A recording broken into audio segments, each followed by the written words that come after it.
Hi, I'm Teddy Burris, your Google Workspace and Gmail strategist, trainer, and coach. And I'm using this Sunday morning for a little bit of satire.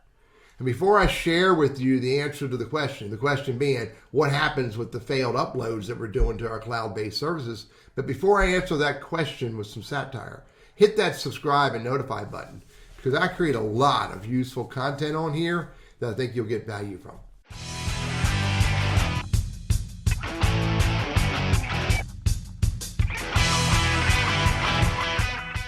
So the estimates are 1.5 billion failed uploads every hour. Every hour, 1.5 billion documents fail to upload. The internet connection goes away, the user hits cancel, there's some type of error that happens, and these documents, videos, images fail to upload.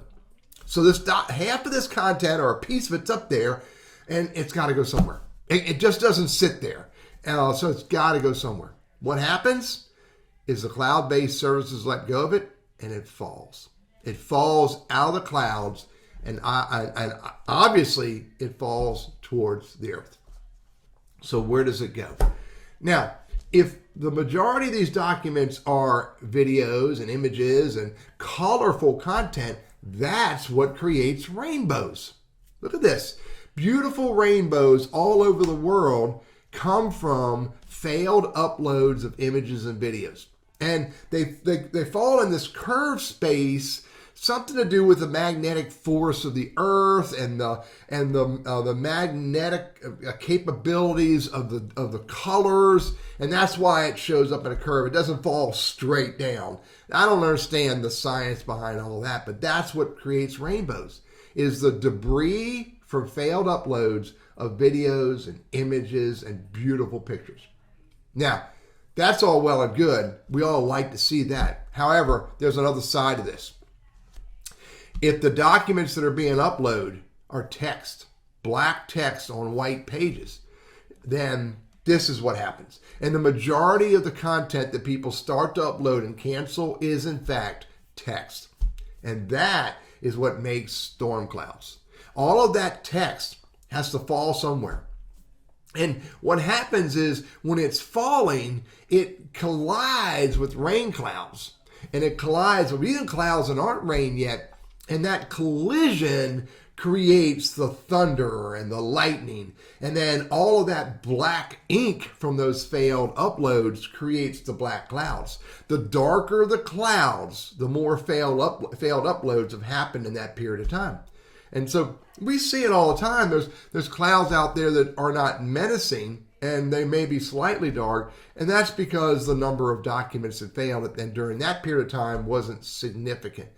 But when you see big, ugly storm clouds like that, when you see hail, which is basically frozen ice around all that black text, when you see hail in those storms, you can bet that somewhere along the line, internet connections were failing, computers were going down, batteries were failing, people hit cancel, whatever reason, there was a lot of documents being uploaded that failed to upload and created catastrophes in those cloud-based worlds that created all of these ugly storm clouds.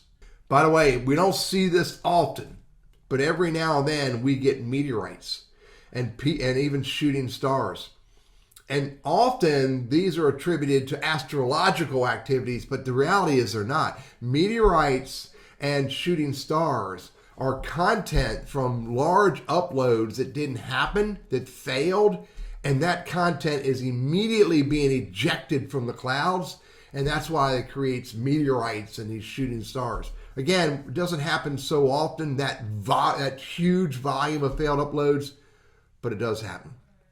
So anyway, I want to answer this question to let people understand how these cloud-based services work. That's where rainbows come from, and that's where storm clouds and hail and meteorites and shooting stars come from. I'm Teddy, your Google Workspace and Gmail strategist, trainer, and coach. Now you know.